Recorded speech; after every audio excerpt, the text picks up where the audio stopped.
Hi, Hania. Hi. It's Kate here, and I wanted to bring to my ADHD Kids Can Thrive platform and introduce you to this wonderful, smart woman named Hania, who's a student at the university in Germany, and she is a design student. And for her senior year, she reached out to me, and she is looking for information and trying to identify needs for kids who have ADHD on a possible product that they may need, and she'll design it. So Hania, so tell everybody a little bit about what you're trying to accomplish. Okay, so for my bachelor thesis, I study product design, as Kate said, and for my bachelor thesis, I need to come up with a certain topic that I find interesting and that I want to like dig deeper into. So I decided to the topic I decided to dig deeper into was ADHD kids. And in the beginning, I need to research and build some empathy for my target group in order to be able to understand the needs and the challenges, the daily routines, so I can come up with an idea that would really help. So right now I'm trying to do some interviews in order to talk with different people like teachers or parents of ADHD kids or ADHD kids themselves. Or yes, so I went to a school with ADHDers too, just to look and see what could be done. Yep. Yeah, that's it. Yeah, that's great. So if you're watching this and you have an idea or a need that you would like solved at home or in the classroom, leave a comment here and Hania will find you. And she can, or you can DM me, or she'll find you if you have an idea or a need that you would like to share with her, so she can help you and you can help her. Yes. Okay, so that's fantastic. So when I was talking to Hania last week, she just had so much positive energy about her own experiences growing up. And so I wanted her also, I thought it was so amazing. I wanted her to share it with us today on things that kind of helped her get through her own life. I think when she struggles with attention. And she had some great insights, and I think she's made it through her school life. She's almost done. And she's using kind of what she struggled through in life to help do better for kids who are coming after her. Okay, so Hania, I wanted you to share with us on kind of things that you've learned to help yourself when you didn't want to be attentive in the classroom, like things that you did to help yourself stay on task and attentive. Okay, so in the beginning, when I was younger, my mom was the hero. She figured that I love coloring, so she brought me these math the math books where you have the what is it called? Oh, like a grid sheet.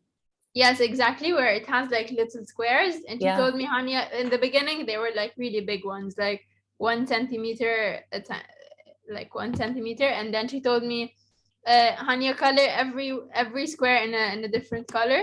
In the beginning, I used to sit like 2 seconds, do this, and then just go out of the lines and leave it. Yeah. And then she just helped me she used the thing I love most, which was coloring, to make me stay more, because this is the thing she figured that I loved at that age. And every time I was getting better like really quickly, and I used to stay, in the end I think I used to stay like 20 minutes concentrating on this.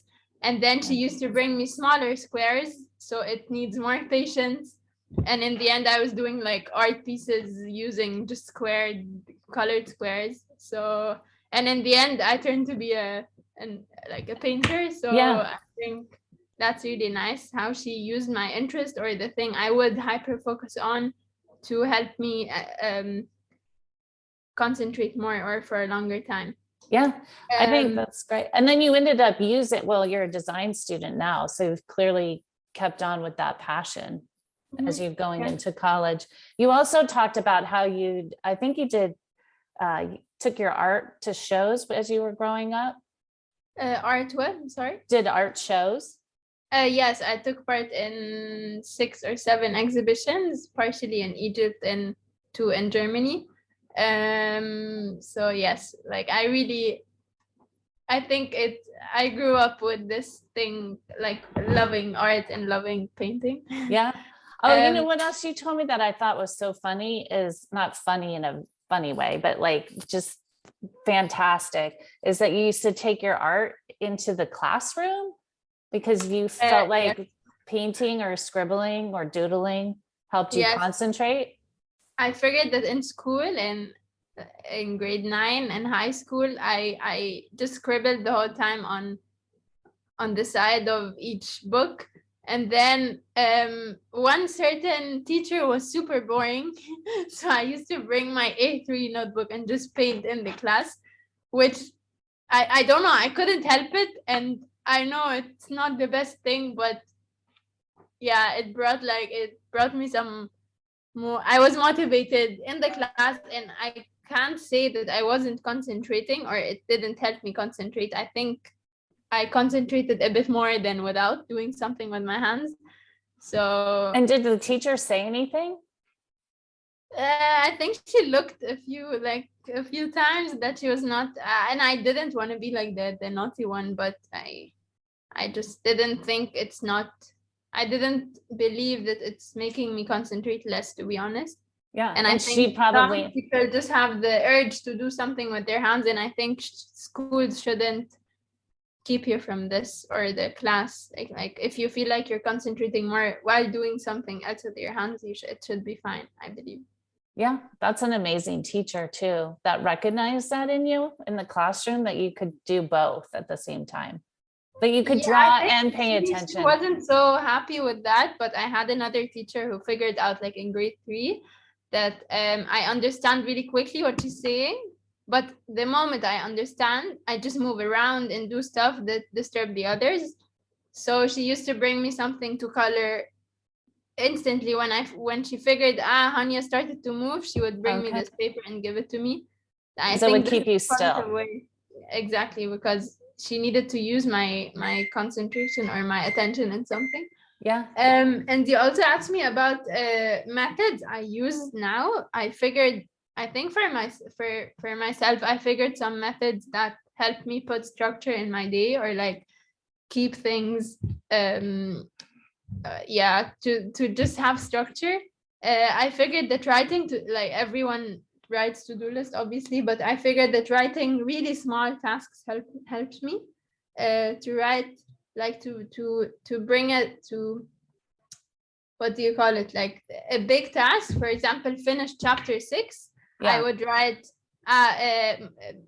highlight the important words, and then write put it into mind maps, or read page 67, obviously not 67 then 68, like not counting the pages, but putting it into more like smaller tasks helps me so much, because then I feel I finished 5 tasks, not I only finished like a third of one big task. Yeah, got it. So does Yes, that keep you more motivated, or more like you're able to take action on reading chapter I 5 think it's if you both. write down the little tiny steps that you have to do to accomplish that? Mhm. That I think helps. it helps me in 2 ways. First, it helps me get motivated. Oh, I achieved some things, so I can continue. The Yeah. other way, and the more important one, is that it sometimes when I'm transitioning, it's like a big gap when I finish something, and then I'm like, oh, how can I start the other big thing? And then I need like a small step to remind me, you can start just by doing this. And it's a very small thing that would get me into things, because I find it really hard to start things.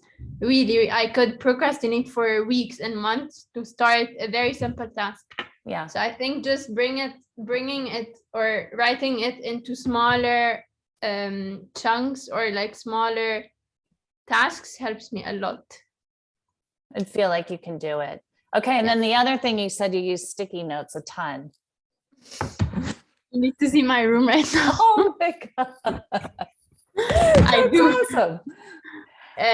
Yes, this was me putting the whole interviews So- into very like I divided it into problems, needs, and the product has to be ... So yes, so I And use then do you color. put every little tiny detail like on a sticky note? Yes, So you can kind of map it out, like how. I think it helps me like while I'm brainstorming or trying to put structure into my mind, not only my day and time, but my mind, because I think it's very busy. Yeah. So I think when I try to write very small things and then put the ones that are together or are somehow related together, and then like try to find directions, because sticky notes are so small, you can just remove it and put it somewhere else where it fits better. Or yes, this is one thing. And it's when I sometimes also write just few words or to-do lists on. Yes, it helps me. I don't know how or what exactly helps me, but I think maybe that it's small, maybe that I can stick it everywhere, maybe the color, I don't know, but it does help. Yeah. But especially when I'm trying to brainstorm or like structure my mind. Yeah, that's fantastic. Yes. Okay, good. Do you have anything else that you would want to share with the world? I just think it's so interesting because parents and people with ADHD or struggle with attention feel very isolated. And so what I love is I'm in the San Francisco Bay Area and you're over in Germany, and we're talking about like the same stuff, right? And we share the same experiences, and everybody's trying to get through their life with kind of like similar struggles and using the same kind of tools. Yeah. I think that's amazing. So I know a lot of people feel isolated and like they're the only person or the only child in the world who's going through this. And that's just not true. So that's why you and I are talking. Yes. And I have to say, I texted a few people, and the amount of support I got, and yes, let's do this for the community. And it's so nice to just get the support. So, and I talked to a few people that I've never seen or talked to. So it's really lovely to see the positive and the very active vibes. Yeah, there's tons of people. Thank you too for allowing me to talk with you about it. Oh, absolutely. Absolutely. So is there any, okay. So if anybody has any ideas for Hania for her product design, you can comment here. You can send me a DM, and she'll be, of course, our time is up. She'll be watching too, and she might DM you too if you have a good comment or something, or she wants to reach out. And then you're gonna be featured on my post-it wall. That's awesome. All right, very good. Well, thank you for your time. I appreciate it. And